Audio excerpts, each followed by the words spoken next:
When people talk about cold, everyone immediately remembers Antarctica. That's where the absolute minimum on the planet was recorded, minus 89.2 degrees Celsius. But that happened at the Soviet Vostok station, in a place with no permanent residents. No one lives in Antarctica year-round. It's a land of shifts, scientists, and explorers. But in Russia, in the very heart of Yakutia, there is a place where temperatures drop below minus 70, and people actually live there permanently. This place is Oymyakon, a tiny village hidden in a deep valley between the mountains. Here there are no researchers in thermal suits. Here live children, grandparents, drivers, and reindeer herders. And every year they face a winter that could kill any unprepared person within an hour. Oymyakon is not a legend, not a polar base, and not an abandoned military post. It is a real village with buses, a school, a medical point, and even a couple of small shops. But in winter, when the thermometer drops below minus 60, Oymyakon turns into another planet. Boiling water thrown into the air doesn't reach the ground, it bursts into a cloud of snow. Wooden houses creak from the frost, metal breaks from brittleness, and plastic shatters like glass. Even gasoline thickens so much that it must be warmed up before use. Despite all this, people continue to live here. Their homes are fortresses of wood and stoves, and checking the thermometer is as natural as checking your pulse.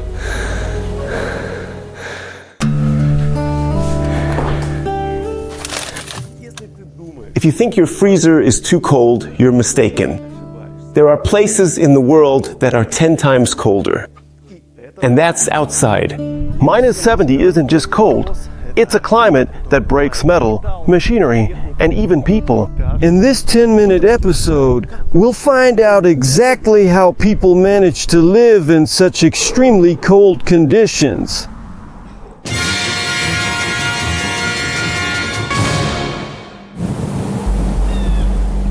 Oymyakon lies in a geographical trap, the Verkhoyansk Hollow. Here there is almost no wind, so cold air settles at the bottom like a heavy gas. Even if it's minus 45 above, in the hollow it can be minus 60 or lower. In winter, the sun barely rises above the horizon. Shadows stretch long like in horror films, and the light is dim and blue. This is one of the few regions where polar cold holds for weeks without pause. The temperature doesn't just fall for a single night, it stays. People wake up, see minus 58, and still head to work. It is not an anomaly, it is routine.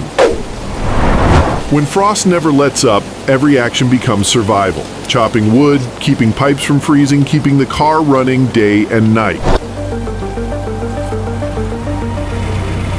In Oymyakon, cars are never turned off. Not at night, not during the day. If the engine stops, it might only restart after hours of heating, and sometimes not even then. So the local rule is simple. Keep the car alive, even if it burns fuel while parked. Car batteries last only a couple of months in such conditions, then they are finished. Locals insulate the hoods, warm the oil pans, even place little stoves under the chassis. Electronics break down, phones shut off after a few minutes outdoors.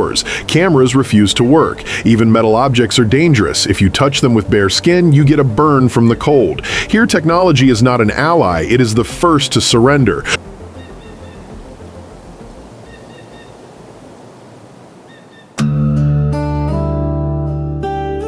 Warmth in Oymyakon is a matter of life and death. Almost every house is heated with wood or coal. There is no central heating. Inside, temperatures hold around 18 to 20 degrees, but that's only enough if you don't leave the house. Each family keeps a winter's supply of firewood, dozens of cubic meters, stacked and covered from snow. The stove burns around the clock. Even at night, someone wakes to add more logs, because otherwise in the morning, the house will be frozen through. If something goes wrong, the chimney clogs, the pipe cracks, or the firewood runs out, the house cools in a matter of hours, and then the chances of survival fall sharply. Here there can be no mistakes.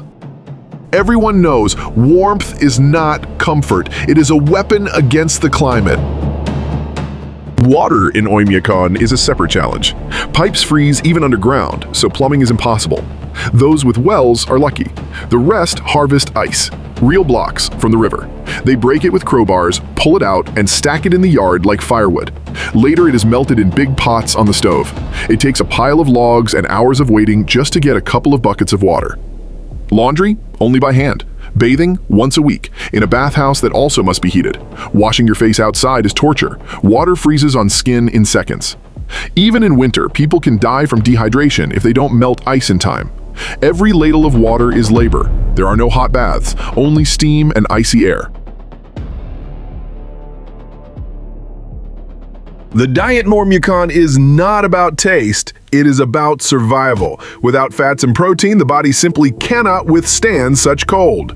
The basis of the diet is reindeer meat, horse meat, and fish. All of it is stored frozen. Stroganina is thin slices of raw frozen fish or meat, sprinkled with salt and onion. You have to prepare it quickly, otherwise it freezes again on the plate. Soups, fish broths, and fatty stews are not luxuries, but necessities. Fat here is not the enemy, it is fuel.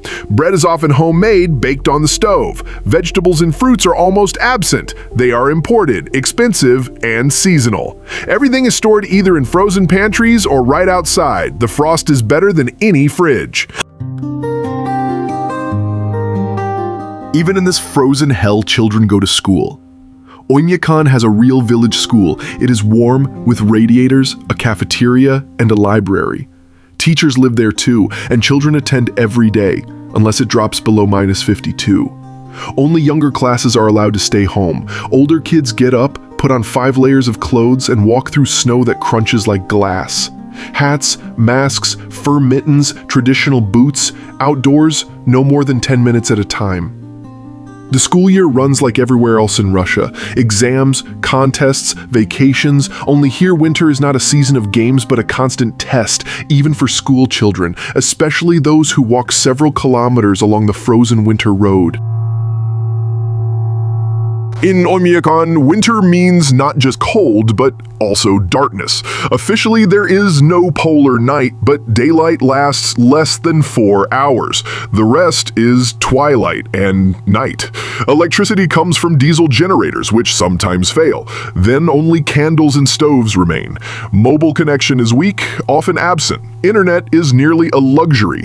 Many live in isolation. Radio is still the main source of news. People read, repair gear, prepare firewood.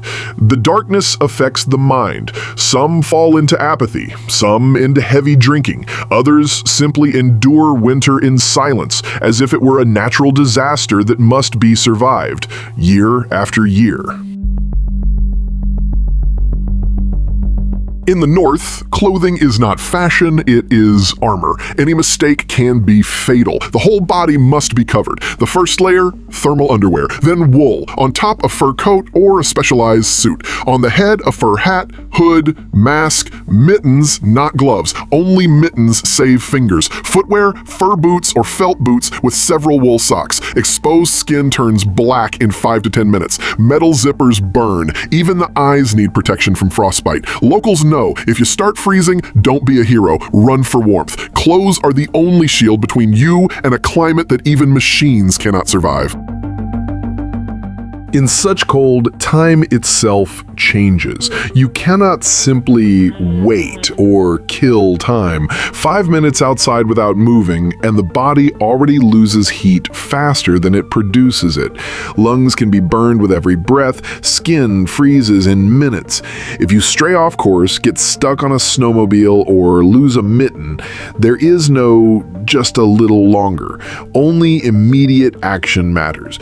People here don't play heroes. They know hesitation kills. The village remembers stories of those who didn't make it, who went for water and never came back, who failed to fix their machine. That's why no one goes out alone, even to visit a neighbor. Better together. At first glance, you wonder, who in their right mind would live here? -60, no comforts, isolation. But for locals, this is not the edge of the world. It is home. They were born here, grew up here, and know every trail. Many have herds of reindeer, fishing grounds, farms. Some moved away and later returned, saying city life was not for them. The city is cramped, noisy, suffocating. Here, there is land, silence, and their own rules. Some stay because they cannot afford to leave. leave, others because they simply don't want to. Because here, there is what matters most, a way of life. Winter is harsh, but summer brings fishing, sun, berries, hay, and then the cycle begins again. This is not a heroic act, it is a choice, and for them, it is normal. Moa. Strictly speaking, Oymyakon has a rival.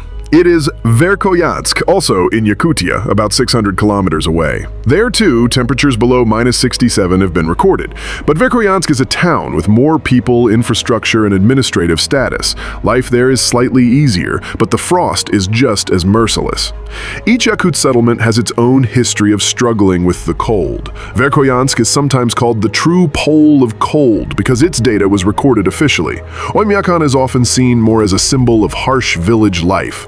Which one is colder is a debate where the only winner is frost, because in both places, people must do the same: survive. Beyond Russia, there are also extremely cold zones. In Canada, at the Snag Station in Yukon, -63 was once recorded. Few people live there year-round, but the cold is regular. In Greenland, near American military bases, temperatures drop below -60, but there is no civilian life there. In Mongolia, on the Uvs Plateau, -50 and lower are common, but all of these are either sparsely inhabited or temporary sites. Russia is the only country where entire villages and towns not only work in such cold, but actually live, with schools, shops, roads, and bathhouses. This is not a record for a book, this is daily life.